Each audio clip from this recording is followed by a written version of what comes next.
तो मनीषा एक 19 साल की लड़की है जो ना तो छोटे कपड़े पहनती थी, ना रात देर रात घर से बाहर रहती थी और ना ही उसको पार्टी करने का शौक था। इससे पहले कि वो लोग आए जो लड़कियों को ब्लेम करने लगते हैं, उनके लिए मैं क्लियर कर देता हूँ। सिंपल सी लड़की थी, गरीब घर से थी, उसके पापा मजदूर थे, तो उनको सपोर्ट करने के लिए प्ले स्कूल में पार्ट टाइम जॉब भी करती थी, टीचिंग की। और रोज की तरह वो अपने जॉब पर गई थी और फिर उसे पता चलता है कि नर्सिंग के फॉर्म भरा रहे हैं और वो अपने पापा को कॉल करके बताती है कि पापा आज शायद मैं लेट हो जाऊंगी, क्योंकि नॉर्मली वो टाइम पर घर आ जाती थी, पर आज वो लेट हो जाएगी, इसलिए प्रॉपर अपने पापा को पूरी जानकारी देती है कि कॉलेज जा रही हूँ। और वो तो अच्छा हुआ उसने कॉल करके बता दिया, वरना कॉलेज का तो कोई इन्वॉल्वमेंट ही नहीं बचता इसमें। क्योंकि अभी भी मैं देख रहा हूँ कि इस कॉलेज के बारे में कोई ज्यादा बात कर नहीं रहा है, पर ये कॉलेज इस केस का बहुत बड़ा हिस्सा है। और इस कॉल के बाद मनीषा ने सिर्फ एक और कॉल करी, जो कि एक पार्सल वाले भैया का था। उसके बाद सिर्फ मनीषा की तरफ से एक मिस कॉल गया उसके पापा को, और उसके पापा ने जब वो मिस कॉल देखा तो तुरंत रिटर्न कॉल किया, पर वो रिटर्न कॉल पिक नहीं किया गया और अब उसके पापा की टेंशन बढ़ चुकी थी। 6:26 में मेरी घंटी बजी, उसका कट गया। फिर मैंने 6:26 मतलब पूरी नहीं हुई थी, कुछ सेकंड बची हुई थी, मैंने उसके साथ अपना फोन उठाया, साथ ही साथ कॉल किया, फोन बंद था। कल रात में उसका फोन 12:04-5 के ऊपर ऑन हुआ है, उसके बाद बंद हो गया है।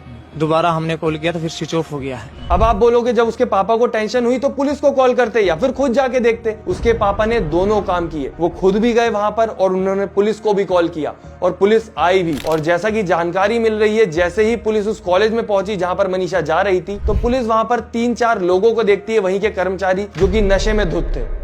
अब ये सारा सिनारियो देख के आपके दिमाग में आ रहा होगा, अब तो समझ आ गया भाई कॉलेज की तरफ से कुछ गड़बड़ होगी, तो पुलिस वालों ने कुछ स्ट्रिक्ट एक्शन लिया होगा। पर नहीं, पुलिस ने नॉर्मली उनसे पूछा कि क्या तुमने मनीषा को देखा है, उन्होंने बोला नहीं, और पुलिस अपने काम पर वापस आगे बढ़ गई। तो जब लड़की के पापा ने पुलिस वालों को बोला कि आप उनसे पूछताछ करो, कुछ पता करो, कुछ गड़बड़ लग रही है मुझे, मेरी बेटी इतनी देर तक बाहर नहीं रहती, तो पुलिस ने वही किया जो हमेशा किया जाता है, विक्टिम ब्लेमिंग। उन्होंने कहा तुम्हारी बेटी किसी लड़के के साथ भाग गई होगी, आ जाएगी 3-4 दिन में अपने शादी का कार्ड लेके, शादी करके, तब तुम्हें सब पता चल जाएगा। भाग भुग्गी होगी, वे आ जाएगी 1-2 दिन के अंदर, 2-4 दिन के अंदर आ जाएगी। बोला क्यों घबरा रहा है? मनीषा के पापा की हालत सोचिए आप, वो परेशानी में, अपनी बेटी के टेंशन में जिसके पास हेल्प लेने गए, वो हेल्प करने की जगह उन्हीं को डरा रहा है और उनके दिमाग में गलत गलत सिनारियो डाल रहा है। क्या हम इसके लिए टैक्स भरते हैं कि जब हमें परेशानी हो तो हमें और डराया जाए? और ये जो रिपोर्ट थी 11 तारीख को की गई थी और 13 तारीख को मनीषा के पापा को वही खबर मिली जो उनके लिए सबसे बुरी थी। और इस खबर के साथ अपनी बेटी की बॉडी की जो हालत उन्होंने देखी, वो कोई भी अगर देख लेगा तो उसकी रूह कांप जाएगी, चाहे आपका रिश्ता मनीषा से हो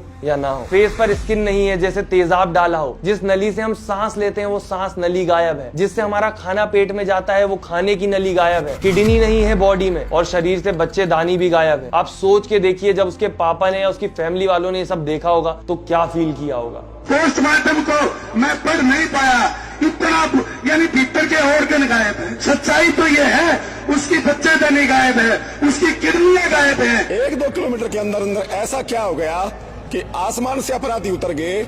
उस बेटी के साथ हुआ क्या है? उसकी बच्चेदानी गायब है, उसकी किडनी गायब है, उसके मुंह पे तेजाब डाला जाता है। जितना हार्ड उस बेटी का अगर आप पोस्टमार्टम की रिपोर्ट पढ़ेंगे ना तो आप पढ़ नहीं पाएंगे, इतनी दरिंदगी की गई है। अब पहली चीज जो दिमाग में आती है, अगर पुलिस वालों ने एग्रेसिवली काम किया होता, सीसीटीवी फुटेज निकलवाई होती, उन लोगों के ऊपर प्रेशर डाला होता जो कर्मचारी थे कि रात में काम नहीं करते थे, का क्या मतलब, एक लड़की की सेफ्टी का सवाल है, या फिर लड़की का मोबाइल ट्रेस किया होता, तो शायद ये दिन ना देखना पड़ता एक पिता को और उसकी फैमिली को। पर वो तो छोड़िए, ये मुद्दा इतना बड़ा होने के बावजूद भी उतना बड़ा नहीं बन पा रहा है। ना इसकी टीवी चैनल्स पे ज्यादा बात हो रही है, ना इंटरनेट पर इसकी वीडियोस ज्यादा देखने को मिल रही है। सोचने वाली बात तो ये भी है, मैं न्यूज चैनल नहीं हूं, बट स्टिल जब ऐसी चीजें होती हैं तो उनको बड़ा मुद्दा बनाने के लिए क्रिएटर्स को आगे आना पड़ता है, क्योंकि जितनी ज्यादा इंटरनेट पर बात होगी उतना ज्यादा प्रेशर बनेगा और उतना ही ज्यादा इस केस को सीरियसली लिया जाएगा। क्योंकि आप अगर मनीषा की फैमिली को देखेंगे तो वो कोई रिच बैकग्राउंड से नहीं आते, ना उनके कोई इतने ज्यादा कनेक्शन होंगे कि वो अपनी बेटी को इंसाफ दिलवा सके।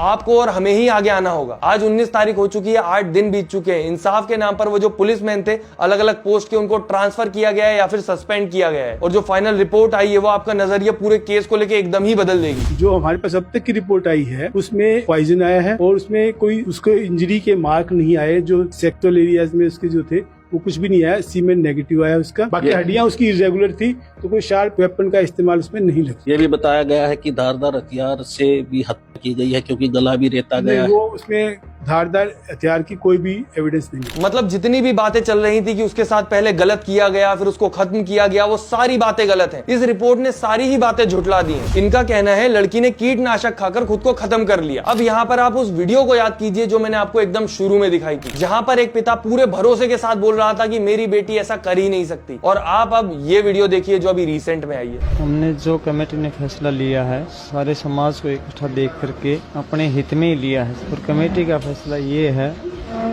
कि हम अपनी बेटी का संस्कार हिंदू रीति रिवाज के साथ मान सम्मान के साथ करेंगे, और प्रशासन अपने काम पे लगा हुआ है, हम उनके काम से संतुष्ट हैं। अब मैं कुछ नहीं बोल रहा, आप सोचिए, ये पिता जो अपनी बेटी को इंसाफ मिलने से पहले उसका अंतिम संस्कार करने को तक रेडी नहीं था कि जब तक मुजरिम नहीं पकड़ा जाएगा, केस खत्म नहीं होगा, मैं अपनी बेटी का अंतिम संस्कार नहीं करूंगा, उसकी बॉडी ज्यों की त्यों रखे रखूंगा। वो एकदम से रेडी क्यों हो गया? क्योंकि वो गरीब आदमी है, एक मजदूर है। प्रशासन या फिर जो लोग इस केस में इन्वॉल्व है उनके अगेंस्ट नहीं जा सकता, वरना जो बाकी फैमिली है उनका भी जीना मुश्किल हो जाएगा। और मैं जो वीडियो बना रहा हूँ मुझे भी परेशानी हो, भाई जो बोल रहा है सच बोल रहा है, इसकी बात पर गौर इंसान करो। को इतना मजबूर देखकर मैं अपनी आंखें नहीं फेर सकता। और अगर बात करें रिपोर्ट की, तो अगर उस लड़की को कीटनाशक खाना था तो अपने गांव में भी खा सकती थी, उसको वही गांव मिला। और कीटनाशक खाने के बाद जो उसके बॉडी पार्ट्स गायब हुए वो उसने खुद निकाले थे, खाने से पहले या खाने के बाद निकाले। और फेस की जो स्किन गायब है, जैसे तेजाब गिरा हो, वो भी उसने खुद कर लिया। और इन सब चीजों का जवाब मिलता है कि जंगली जानवरों ने किया है। ये सब सोच के देखिए आप एक बार, आपकी जो बुद्धि है वो शर्मा जाएगी। एक्चुअल दिमाग का काम ये होता कि कॉलेज से सीसीटीवी फुटेज निकाले जाते, पर नहीं, कॉलेज वालों ने बोल दिया हमारे पास फुटेज मैं तो भाई की बातों से बिल्कुल सहमत हूँ, 100% सही। खाली वीडियोस एक्सेप्ट कर ली गई हैं। उन कॉलेज वालों स्टाफ ने कुछ भी किया है तो उन्होंने कैमरे की फुटेज बाद में दिखाई है अब तक? नहीं दिखाई दिखा दीजिए। वो टाइम मतलब 2 बजे के बाद 3 बजे तक बिल्कुल खाली दिखा दिया वो कैमरा। उन्होंने कुछ दिखाया नहीं है कुछ सर। नहीं दिखाया। और जिसमें मैं वो- तो सर वो चिप गलनी चाहिए, मेरा तो चिप नहीं गली। पूरा दावा ये है खाली है कि वो कैमरा। उस कॉलेज के स्टाफ ने ही उस लड़की के साथ जो भी किया है, व्यवहार किया है, जो भी ये हुआ, ये वारदात उस स्टाफ ने किया है। इतना सब होने के बाद मैं यही बोल सकता हूँ कि यहाँ पर पहली गलती लड़की के बाप की है कि उसने पुलिस से उम्मीद करी कि वो उसकी बेटी को ढूंढेंगे, कुछ होने नहीं देंगे। दूसरी गलती हम सब की है जो सोच रहे हैं कि शायद इसमें इंसाफ मिल जाएगा, क्योंकि आधे से ज्यादा लोग तो आज भी आवाज उठाने में भी डर रहे हैं, जिन्हें लगता है जब तक घर में कोई दिक्कत नहीं है, कोई दिक्कत ही नहीं है, और उन्हें सच में लगता है वो इस देश में सेफ है, उनकी फैमिली सेफ है। तुम खुद सोच के देखो, एक लड़की दिन दहाड़े सलवार सूट में रोड पर गायब हो रही है, कितने सेफ हो तुम इस देश में? और क्राइम हो जाने के बाद भी पैसे देके उस केस को दबाना कितना ज्यादा आसान है। और मुजरिम के पास अगर पैसा है और उसे पता है कि केस दब जाता है तो उसको दिक्कत ही क्या है फिर क्राइम करने में? बाकी मेरे पास आवाज है जिसे मैं उठा सकता हूं और मैंने इसे इस्तेमाल किया है। नीचे शेयर का बटन है, उसे इस्तेमाल करके आप भी इस चीज को फैलाएं ताकि ज्यादा प्रेशर बने। वीडियो लाइक मत करो, चैनल सब्सक्राइब मत करो, मुझे कोई फर्क नहीं पड़ता, मैं उन चीजों के लिए वीडियो बनाता भी नहीं हूं, बट शेयर जरूर कर देना, क्योंकि खुलासा कुछ भी हो, इन्वेस्टिगेशन एटलीस्ट पूरी तरीके से, पूरी ईमानदारी से होनी चाहिए। करना प्लीज भाई।